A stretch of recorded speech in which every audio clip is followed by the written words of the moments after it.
അമ്മ അമ്മ എന്താ അമ്മ ഇങ്ങനെ എങ്ങനെ? അമ്മ ചുമ്മാ അച്ഛനായിട്ട് അടി ഉണ്ടാക്കുന്ന എപ്പോഴും. നിന്റെ അച്ഛന്റെ സ്വഭാവം ശരിയല്ലാത്തതുകൊണ്ട്. അച്ഛന്റെ സ്വഭാവം അമ്മയ്ക്ക് അറിഞ്ഞൂടെ? നിനക്ക് നിന്റെ അച്ഛന്റെ സ്വഭാവം അറിയോ? അറിയാം. എന്നാ നീ പോയിട്ട് ഉപദേശിക്ക്. അമ്മ അച്ഛനെ ഉപദേശിച്ചിട്ട് വല്ല കാര്യമുണ്ടോ? എനിക്ക് എന്തിനാ എങ്ങനെ എനർജി വേസ്റ്റ് ചെയ്യുന്ന എപ്പോഴും? എന്നാ പിന്നെ നീ എന്നെ ഉപദേശിക്കാനും വരണ്ട. അമ്മ നമ്മൾ പെണ്ണുങ്ങൾ വേണ്ട ഇതൊക്കെ വന്ന് അറിഞ്ഞ് ക്ഷമിക്കാൻ. അപ്പൊ നീ പെണ്ണാണോ? ഞാൻ പെണ്ണാന്നല്ല പറഞ്ഞത്, ഞാൻ അമ്മയെ പറ്റി പറഞ്ഞപ്പോ തന്നെ അങ്ങനെ ആയിപ്പോയതാണ്. എന്നാ പിന്നെ നീ എന്നെ അധികം അങ്ങ് ഉപദേശിക്കണ്ട. അമ്മ ഒന്ന് ക്ഷമിക്കമ്മ. അപ്പൊ നീ പറഞ്ഞു വരുന്നത് പെണ്ണുങ്ങളെല്ലാം സഹിക്കണം എന്നാ? അങ്ങനെയല്ല ഞാൻ പറഞ്ഞത്. ഞാൻ ഉദ്ദേശിച്ചത്. എന്താ ഉദ്ദേശിച്ചത്? ഞാൻ ഉദ്ദേശിച്ചത്. നീ ഉദ്ദേശിച്ചത്? ഞാൻ ഉദ്ദേശിച്ചില്ല. നീ എന്നാ ഒന്നും ഉദ്ദേശിക്കണ്ട. തന്തേ കൊള്ളാം ഇങ്ങനെയാണോ? അവൻ എന്നെ ഉപദേശിക്കാൻ വന്നിരിക്കുന്നു. പോയിട്ട് നിന്റെ അച്ഛനെ നന്നാക്കടാ. അങ്ങനെയാണ് ഇതൊക്കെ എനിക്ക് അച്ഛനോട് മാത്രമേ പറഞ്ഞാ പോരെ?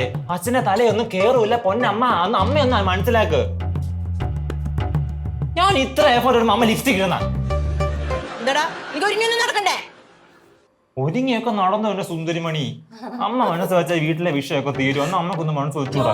അങ്ങനെ പഠിച്ചു വെക്കൂല എന്റെ ചാക്കൂട് പൊന്നു മോനെ. നിന്റെ അച്ഛനെക്കാട്ടി ബുദ്ധിയുണ്ട് എനിക്ക്. അതെനിക്കറിയാൻ ബുദ്ധിയുണ്ടെന്ന്. അതല്ല ഞാൻ വന്ന് അമ്മയുടെ അടുത്ത് കാര്യം അവതരിപ്പിച്ചേ. കുറച്ച് ലിപ്സ്റ്റിക് ഇട്ടെ. വേണ്ട, നല്ല സ്റ്റൈൽ ഉണ്ടോ? അച്ഛൻ ഇപ്പൊ ആഘോഷിച്ചോണ്ടിരിക്കുവായിരിക്കും ഇങ്ങനെ അടി കേട്ടോ. അതോർത്തോ? എന്ന് പറഞ്ഞാലും അതിന് ഒരു കോംപ്രമൈസ്. ഒന്ന് ക്ഷമിച്ചു കൊടുത്തിട്ട് എന്താ ഗാന്ധിജി എന്നാ പറഞ്ഞേക്കുന്നേ? ഇവരടിച്ച ഇവിടം കൂടെ കാണിച്ചു കൊടുക്കാം. അതല്ലേ മണി എനിക്ക്. ഇപ്പൊ നീ ഇവിടെ അടിച്ച ഇവിടെ കാണിച്ചു കൊടുക്കാൻ രണ്ടെണ്ണം ഞാൻ തിരിച്ചടിക്കും. അതിപ്പോ വേണമെന്നുണ്ടോ? അങ്ങനെ തന്നെയോ? അതൊക്കെ പണ്ട് കാലത്തായി പോയടാ. ഇപ്പൊ നമ്മൾ അങ്ങനെയൊക്കെയാ ജീവിക്കുന്നത്. ഒരു കുടുംബത്തിന്റെ സന്തുലനം. എന്നോട് ഫൈറ്റ് ചെയ്യാൻ അതാ ഞാൻ ഫൈറ്റ് അങ്ങോട്ട് തിരിച്ചു ചെയ്യും. അത്ര തന്നെ. എനിക്ക് അങ്ങനെ സമാധാനം ഒന്നും വേണ്ട. ഒരു കുടുംബത്തിന്റെ സന്തുലനാവസ്ഥ മനസ്സിലാക്കി നമ്മൾ വേണ്ടേ മുന്നോട്ട് പോവാൻ. അമ്മയെ കണ്ടല്ലേ അവളമാര് പഠിക്കുന്നേ. ഇനി നാളെ അവളമാർ ഇവിടെ വന്നാൽ അടി ഉണ്ടാക്കി ഭർത്താവിന്റെ വീട്ടിൽ നിന്ന്. ഞാൻ നല്ല ഡീസന്റിൽ ഇനി ഇവിടെ ജീവിക്കുന്നത്. ഉറപ്പാണേ? വേണ്ടല്ലോ, ഞാൻ പറഞ്ഞൊന്നും വരെ വെക്കുന്നില്ല. ഉറപ്പിച്ചു. സഞ്ജു പറഞ്ഞ ഒന്നും അമ്മയ്ക്ക് പുല്ലുവല്ല. ഉറപ്പിച്ചു. അത്രക്ക് മോശമാണോടാ ഞാൻ? മോശമാണെന്നല്ല പറഞ്ഞേ. പിന്നെ അമ്മ ഞാൻ പറഞ്ഞ എന്താ സീരിയസ് ആയിട്ട് എടുക്കാത്ത? ഒന്ന് മനസ്സ് വെക്ക് കേട്ടോ. ഞാൻ ആലോചിക്കാം. ആലോചിക്കാൻ സമയം എന്താ? ഈ ഷെയ്ഡ് കൊള്ളാം. എനിക്ക് മുത്തൊന്നും വേണ്ട.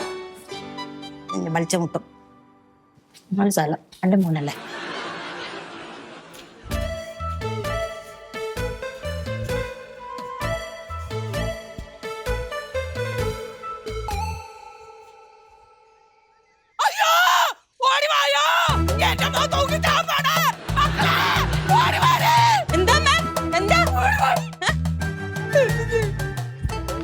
എന്താ നിങ്ങൾ ഇത് എന്ത് പണിയായി കാണിക്കുന്നത്? ഇങ്ങോട്ടെന്നോ ഇറങ്ങിയേ.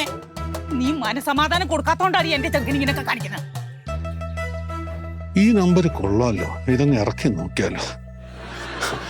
എന്നെ വിശ്വാസമില്ലാത്ത ഇവളുടെ ഞാൻ എങ്ങനെ ജീവിക്കുമോ? നീ ഒറ്റയൊരുത്തിയാടി എല്ലാത്തിനും കാരണം. എനിക്കിനി ജീവിക്കണ്ട. അല്ല, ഇതിലെങ്ങനെയാ കെട്ടിത്തൂങ്ങി ചാകാൻ പറ്റുന്നത്? ഇതിന്റെ ഒരറ്റ എന്റെ കഴുത്തെ കുരുക്കിട്ടേ ദേ അങ്ങോട്ട് ചാടും. അച്ഛൻ വേണ്ട, അച്ഛൻ ഇറങ്ങച്ചാ. അച്ഛൻ പോയി കഴിഞ്ഞാൽ ഞങ്ങൾക്ക് ആരുണ്ട്? നീ എടാ മോനെ, എടാ നീ പോയാലേ ഇവളുമാരെല്ലാം കൂടെ എന്നെ തട്ടിക്കളിച്ച് കൊല്ലുവാടാ. എനിക്കൊന്നും കേക്കണ്ട, എല്ലാം ഇവിടെ അവസാനിക്കും. നിങ്ങൾ എന്നെയും പിള്ളേരും ഒറ്റക്കാക്കി ഇങ്ങനെയൊന്നും ചെയ്യരുതേ. എടാ മോനെ, എന്നെ ഒറ്റക്കാക്കിട്ട് പോവലടാ. അമ്മ മനസ്സാവാൻ ഞാൻ അറിയാത്ത കാര്യങ്ങളാണ് ഇവിടെ പറഞ്ഞുകൊണ്ടിരിക്കുന്നത്. എന്നെ കൊണ്ട് താങ്ങാൻ പറ്റത്തില്ല. അത് ഞാൻ എന്റെ മനസ്സിന്റെ സങ്കടം കൊണ്ട് പറഞ്ഞു പോയതാ. എന്നെ സങ്കടപ്പെടുത്തിട്ടാണോ നീ നിന്റെ സങ്കടം പറയുന്നത്? എല്ലാത്തിനും കാരണം ഇവിടെ ഒറ്റയൊരുത്തിയാടാ. എടാ ഇവളെ നമുക്ക് വീട്ടിൽ നിന്ന് ഇറക്കി വിട്ടാലോ? അമ്മ ഇനി എനിക്ക് നിങ്ങൾ സമാനം തന്നില്ലെങ്കിൽ ഞാൻ ഇപ്പൊ തൂങ്ങും. മോനെ, ഞാൻ ഒന്നും ഇനി മിണ്ടൂലടാ. ഇവിടെ ഒന്നും മിണ്ടൂല. ഞാനും. നിങ്ങളിനി മോഹിനീനെ മാത്രല്ല നാട്ടിലുള്ള എല്ലാ പെണ്ണുങ്ങളെയും സഹായിച്ചോ. ഞാനിനി ഒന്നും പറയില്ല. അങ്ങനാണെങ്കിൽ കൊള്ളാം.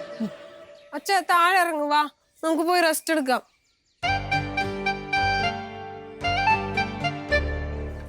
ഈ കയറ് പിടി.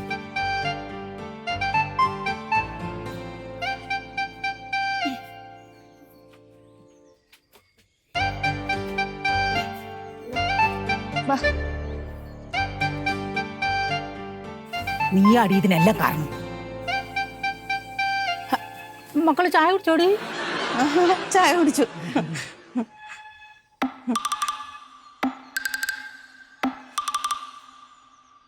നിനക്കിട്ട് ഞാൻ വെച്ചിട്ടുണ്ടടി.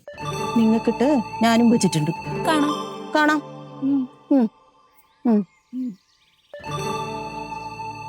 കാണിക്കോളൂ. ഇത്രയൊക്കെ ഒപ്പിച്ചിട്ടോളൂ.